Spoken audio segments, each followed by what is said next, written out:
My husband and I had been trying for a little over 4 years to get pregnant, and you just keep trying, you just keep hoping, you think, oh, maybe we're doing it wrong, or maybe our timing's off, oh, it's definitely gonna happen this month, and it doesn't happen, and at a certain point you just have to accept you're gonna need additional help. So when I first came to Reproductive Science Center, I think more afraid than anything, afraid to hear that it couldn't happen, afraid to hear maybe that they wouldn't help me for some reason because I was too old or not in good shape. And when you go into a treatment like IVF, you understand it's going to be somewhat expensive. It's not going to be an inexpensive procedure. We learned about the Attain program on our very first visit when Reproductive Science Center were laying out our options and the costs.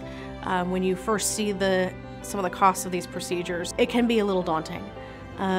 So right off the bat, Reproductive Science Center told us about the Attain program, shared with us our options, and really encouraged us to reach out to them and apply that day. So that way we could get our financial house in order related to the procedures and not have to worry about it anymore. Everyone here was so fun and lighthearted. The nurses were great. The procedure was over in no time. The physician doing the procedure was very positive. The anesthesiologist doing the procedure was very positive. And that procedure was the one that I was most nervous about, and I almost had fun after the fact because the nurses were so fun, so great.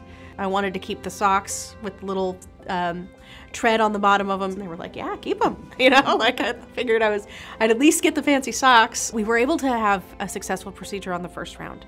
And I really believe it's because of the positive, encouraging environment of the Reproductive Science Center.